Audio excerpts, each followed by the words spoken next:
नमस्कार दोस्तों, स्वागत है आपका अपने इस डिजिटल प्लेटफॉर्म पर। तो आज अपन चर्चा करने वाले हैं लैब असिस्टेंट भर्ती 2025 के बारे में। पूरी इन्फॉर्मेशन मैं आपको बताऊंगा, तो बने रहिएगा इस वीडियो में अंत तक।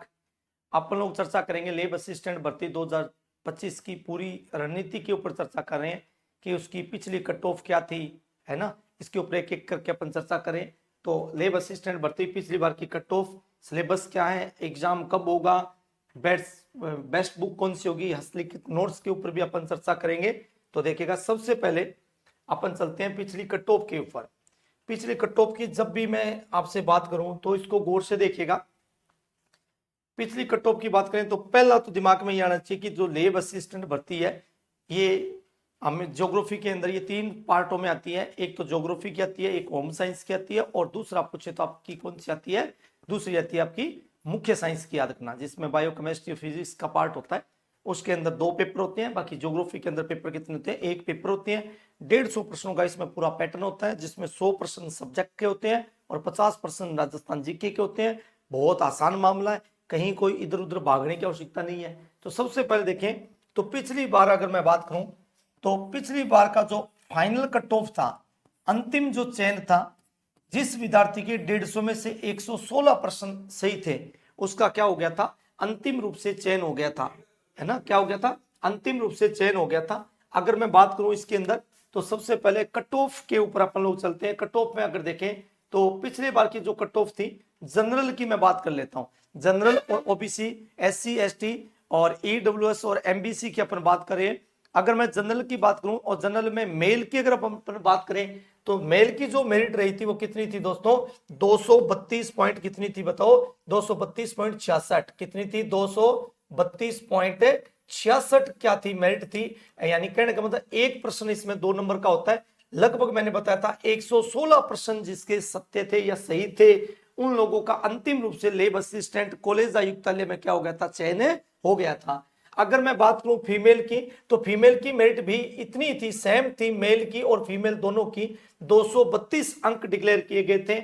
अगर बात करें विडो की तो विडो की यहाँ पे थोड़ी सी मेरिट क्या थी, कम थी। लगभग विडो के अंदर जिन महिलाओं के 83% थे, 83% थे, उन लोगों का क्या हो गया था, चयन हो गया था। अब अपन बात कर लेते हैं किसकी, ओबीसी की। ओबीसी की मेरिट भी सेम थी दोस्तों, कितनी थी बताओ, 232 पॉइंट कितनी थी, 66 थी। कितनी थी, 232.66। अर्थात मैं बोलूं तो कितने परसेंट थे बताओ, तो लगभग 116% जिसके सही थे 150 में से, उनका अंतिम रूप से क्या हो गया था, चयन हो गया था। अगर अपन बात कर लेते हैं ओबीसी में फीमेल की तो फीमेल की मेरिट भी सेम थी, लगभग 232 गई थी। विडो की मेरिट गई थी कितनी, 175 है। अर्थात यहाँ विडो के अंदर जिन महिला के प्रश्न 75% सही थे, उनका अंतिम रूप से चयन हो गया था। फिर हम बात कर लेते हैं अगली कैटेगरी, जिसका नाम है कौन सा बताओ, अगली कैटेगरी है ईडब्ल्यूएस।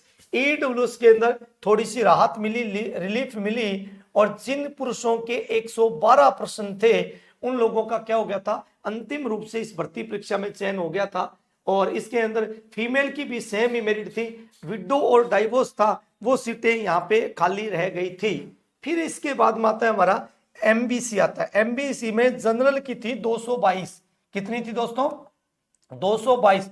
अर्थात 111% जिसके सही थे, कितने परसेंट देखो, 111% सही थे, उनका अंतिम रूप से चयन हो गया था। फीमेल की रही थी यहाँ पे 214 नंबर, विडो डाइवोर्स क्या थी, यहाँ सीटें खाली थी। फिर आती है हमारी एससी की, और एससी में जिन भाइयों के नंबर 108 थे, कितने थे बताओ, 108% सही हुए थे, उन लोगों का अंतिम रूप से लैब असिस्टेंट भर्ती 2022 के अंदर अंतिम रूप से क्या हो गया था, चयन हो गया था। विडो की सीटें खाली थी, डाइवोर्स की या मेरिट रही थी 149। अर्थात जिन महिलाओं के एक सीधा 75 क्वेश्चन सही थे, उनका 150 में से क्या हो गया था, चयन हो गया था। एसटी के अंदर अगर अपन बात करें तो 213 मेरिट रही थी, और 213 का मतलब ये होता है जिनके 107% थे, वो अंतिम रूप से क्या हो गए थे, जनरल के अंदर चयन हो गया था। और फीमेल के कितने थे, 105% जिनके सही थे, उनका अंतिम रूप से चयन हुआ था। तो ये कैटेगरियों को लेकर के था, यानी एवरेज जो निकल के आया, मुख्य category general, EWS, OBC, SC, ST, इनमें आप देखोगे 105 से 116 के बीच में जिनके क्वेश्चन थे वो अंतिम रूप से क्या थे, चयन प्रक्रिया के अंदर क्या थे, शामिल थे। अब इसमें थोड़ा सा कुछ भाग और आ जाता है, और कौन सा आ जाता है, इसमें ओरिजेंटल कैटेगरी की अपन बात कर लेते हैं। ओरिजेंटल कैटेगरी की अगर मैं बात करूं तो ओरिजेंटल कैटेगरी के अंदर जो मुख्य भाग है इसके अंदर, और मुख्य भाग किसके हैं बताओ ओरिजेंटल कैटेगरी के अंदर, तो ओरिजेंटल कैटेगरी में जो मुख्य भाग आते हैं आपके, और मुख्य भागों में अगर अपन सामान्य से देखें, सामान्य सी बातें करें तो इसमें रही थी कितनी बताओ 216, सीधा सा याद रखेंगे आप, कितना रहा था 216 रहा था। 216 का मतलब हो गया ओरिजेंटल कैटेगरी में 108 प्रश्न यदि किसी के सही थे, उनका दोस्तों अंतिम रूप से क्या हो गया था बताओ, चयन हो गया था। किनका चयन हुआ था, जिनके नंबर क्या थे, जिनके नंबर 108 थे।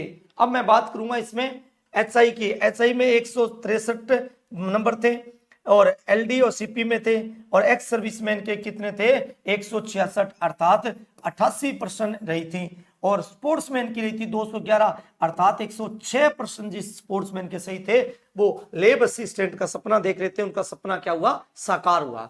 अब बात करते हैं, ये तो थी नॉन टीएसपी की, और ये किसकी मेरिट है तो टीएसपी की। टीएसपी में जिस पुरुष के 113% थे, सॉरी 113% थे, उनका अंतिम चयन हो गया था, और फीमेल के भी सेम ही थे। और एसटी में अगर हम बात करें तो कितने थे, लगभग 89% के आसपास में जिनके सही थे उनका अंतिम रूप से चयन हो गया था। यहाँ जो ब्लाइंड थे उनकी मेरिट रही थी केवल एक कितनी 66, लगभग 70 के आसपास में मान के चली गई, या 66 हम कह सकते हैं। और एक्स सर्विसमैन की थी 92, और 92 का मतलब क्या हो गया, जिनके 46 क्वेश्चन थे वो सिलेक्ट हो गया था लेब असिस्टेंट टीएसपी क्षेत्र के अंतर्गत। तो ये कुछ बातें थी जिनके ऊपर अपन लोगों ने डिस्कस किया, और हमारा टारगेट रहेगा आने वाली भर्ती में कितने प्रश्नों का बताओ 120। अभी बता रहा हूं कट ऑफ आपकी कैसा भी पेपर आए 240 से ऊपर नहीं जाएगी, याद रख लेना, ठीक है। नेक्स्ट बढ़ते हैं, ये हमारा परीक्षा का पैटर्न रहेगा। पैटर्न क्या है बताओ, भाग ए यानी 2 प्रकार का पेपर एक ही होगा, विकल्प उसमें 2 होंगे, एक तो ए पार्ट होगा और एक कौन सा होगा, बी होगा। ए पार्ट होगा वो किससे संबंधित होगा, सब्जेक्ट से संबंधित होगा, और बी पार्ट होगा वो कौन से संबंधित, सॉरी ए पार्ट होगा वो जीके से संबंधित होगा, और बी पार्ट होगा वो किससे होगा, सब्जेक्ट से रिलेटेड होगा। ए पार्ट के अंदर कुल अंक होंगे वो कितने होंगे 100, अर्थात 50% पूछे जाएंगे, और गुणा करेंगे 2 से तो कितने नंबर हो गए दोस्तों, 100 नंबर हो गए हैं।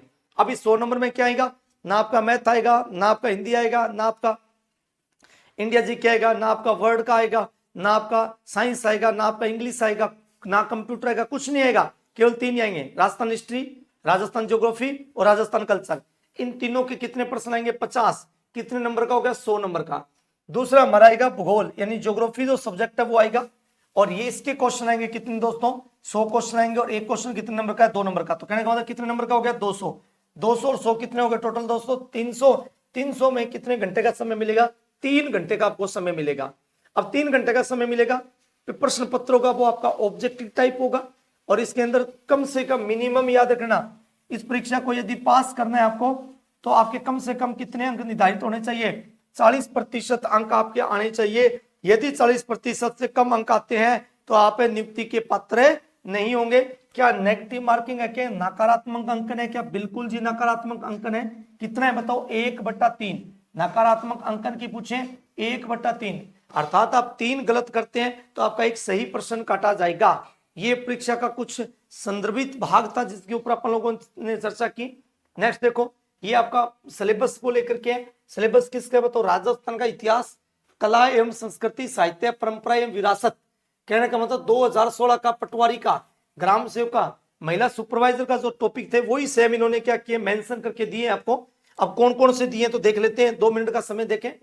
सबसे पहले देखो इतिहास को जानने के मुख्य स्रोत दिए आपको, भी इतिहास को कैसे जाना जाए, कौन कौन से स्रोत है। सभ्यता का टॉपिक दे रखा है, राजवंश दे रखे हैं, और राजवंश में इन्होंने स्पष्ट से लिखा है कि उनकी प्रमुख उपलब्धियां क्या है। मुगल राजपूत संबंध दे रखे हैं, स्थापत्य कला की विशेषता दे रखी है, और स्थापत्य कला में क्या पढ़ने हैं, किले पढ़ने हैं, स्मारक पढ़ने हैं, उनकी संरचनाएं पढ़ना है। किसान आंदोलन दे रखे हैं, है ना, सॉरी धार्मिक आंदोलन दे रखे हैं, संत संप्रदाय के अंदर आते हैं, लोग देवी देवताएं आएगी इसके अंदर, प्रमुख चित्र शैलियां आएगी याद करना, है ना, हस्तशिल्प यानी हस्तकला का टॉपिक इसके अंदर है, भाषा एवं बोली का टॉपिक होगा याद रखना, उनकी क्षेत्रीय बोली कौन सी है वो होगा। फिर उसके बाद में मेले होंगे, त्योहार का टॉपिक है, लोक संगीत है, लोक नृत्य, वाद्य यंत्रों आभूषण का टॉपिक है, राजस्थान की संस्कृति परंपराएं विरासत आ गई इसके अंदर, पर्यटन स्थल आ गया, प्रमुख व्यक्ति आ गए। फिर इसके बाद में अगला जो टॉपिक बचा वो कौन सा बचा, 1857 की क्रांति बची। तो 1857 की क्या आ गई, क्रांति आ गई। और 1818 की संधियां तो थी जो ब्रिटिश के साथ में की गई थी वो आ गया। राजस्थान में प्रमुख जनजातीय आंदोलन, प्रजामंडल आंदोलन आ गए, एकीकरण आ गया, और राजस्थान का राजनीतिक जन जागरण आ गया। उसमें महिलाओं का विशेष रूप से योगदान आ गया। याद रखना 5-7 महिलाएं हैं जिसमें 4 तो आपकी ऑप्शन मानी है, तो आपको ज्यादा घबराने की और चिंता करने की आवश्यकता नहीं है। अब बढ़ते हैं नेक्स्ट भाग की तरफ। अब ये रहा हमारा मूल। अगर आप हमसे ज्योग्राफी के ऑनलाइन बैच से जुड़ते हैं तो आज ही आप उड़ान एजुकेशन का एप्लीकेशन डाउनलोड कर लीजिएगा। लैब असिस्टेंट की हम पूरी एक रणनीति के साथ में, सटीकता के साथ में आपके साथ में जुड़े हुए हैं।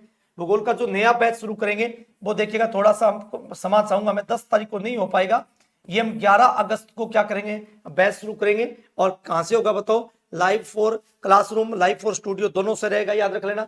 और अगर अपन मुख्य बात करें इस बैच की विशेषता क्या होगी, तो विशेषता संपूर्ण कोर्स होगा वो क्या रहेगा, लाइव रहेगा। संपूर्ण कोर्स की वैधता होगी वो 1 साल रहेगी। क्लास के साथ में पीडीएफ भी आपको उपलब्ध कराई जाएगी। हस्तलिखित नोट्स होगा वो आपको, जैसे ही आपका आज टॉपिक चले पृथ्वी की आंतरिक संरचना, तो जैसे 9 बजे की क्लास है तो आपको पृथ्वी की आंतरिक संरचना है वो 8 बजे अपलोड मिलेगी, याद रखना। फिर इसके साथ में और क्या मिलने वाले हैं दोस्तों, तो और मिलेगा आपको हर टॉपिक के क्या मिलेंगे, सब्जेक्ट के अंदर एमसीक्यू मिलेंगे। इसके साथ में पिछली बार आए हुए प्रश्न या पीवाईक्यू मिलेंगे। ये दोनों होने के बाद में मुख्य आपका क्या होगा, टेस्ट होगा। जैसे टॉपिक कंप्लीट होता है उस टॉपिक में कौन कौन से टेस्ट बन सकते हैं, उस एक एक टेस्ट, एक एक प्रश्न को मद्देनजर रखेंगे। अगर आपका कोई जेन्युइन डाउट होगा तो उसको भी मैं, उस टेस्ट को भी क्या करवाऊंगा, हल कराऊंगा। तो ये भी आपको थोड़ा सा याद रखना है। और अधिक जानकारी के लिए आप क्या करें, 96 36 32 52 27 के ऊपर संपर्क करें और आज ही अपना रजिस्ट्रेशन करवा दीजिए। 11 तारीख से हम बैच शुरू करेंगे। इसमें बहुत ज्यादा कोई संख्या अपन लोग नहीं रखने वाले हैं, हम वही लोग रखेंगे जिनका मुख्य आधार क्या है, सिलेक्शन लेना है। तो ज्यादा जानकारी के लिए आप इस नंबर पर संपर्क कर सकते हैं। नया बैच 11 अगस्त से शुरू होगा। उड़ान एप्लीकेशन है उसको डाउनलोड कर लीजिएगा और अपने सपनों को क्या करें, साकार करें। नेक्स्ट है अपना राजस्थान भूगोल का है। देखिएगा राजस्थान भूगोल में भी बहुत अच्छे टॉपिक दिए। स्थिति एवं विस्तार का टॉपिक दे रखा है, भौतिक प्रदेश दे रखा है, भौतिक प्रदेशों में 4 प्रदेशों की बात की है इन्होंने। फिर उसके बाद में अपवातंत्र नदियों का पार्ट दे रखा है, फिर जलवायु दे रखी है, फिर मिट्टी दे रखी है, फिर वन संपदा दे रखी है, वन्य जीव अभ्यारण्य दे रखी है, पारिस्थितिक मुद्दे दे रखे हैं, उसमें मरुस्थलीकरण आ गया, कृषि जलवायु प्रदेश प्रमुख है, फसलें आ गई है, पशुधन आ गया, बहुउद्देशीय परियोजनाएं, सिंचाई परियोजनाएं, जल संरक्षण, परिवहन और खनिज के टॉपिक है। कुल मिलाकर के 16 टॉपिक आपकी राजस्थान ज्योग्राफी के अंदर है। और मान के चलिएगा 50 प्रश्न है, हर एक टॉपिक से प्रश्न आएगा। फिर अपन बात करते हैं कुछ अपने बी पार्ट की। कौन से पार्ट की बताओ, बी पार्ट की, जिसके कितने प्रश्न आने हैं, 100 प्रश्न आने। एक प्रश्न कितने नंबर का है, 2 नंबर का, तो कितने प्रश्न होंगे बताओ, अंक होंगे 200 हमारे।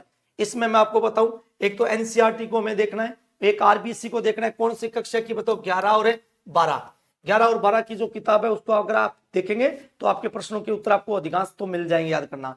अब इसमें दे रखा है भूगोलिक व सामाजिक विषय के रूप में भूगोल की शाखाएं कौन सी होती है ना। मानव भूगोल, ये उसके बारे में बताना है। भौतिक भूगोल का महत्व बताना है। पृथ्वी की उत्पत्ति कैसे, उसका विकास कैसे हुआ, डेवलपमेंट कैसे हुआ वो बताना है। पृथ्वी की आंतरिक संरचना कैसी है, महाद्वीप महासागरों के बारे में बताना है। सेल यानी चट्टानों के बारे में बताना है। भू आकृति क्रियाओं के बारे में बताना है। स्थल व उनकी विशेषताएं भी अपने पढ़नी है। वायुमंडल के सहघटकीय संरचना है वो भी हमारा टॉपिक है, देखिएगा।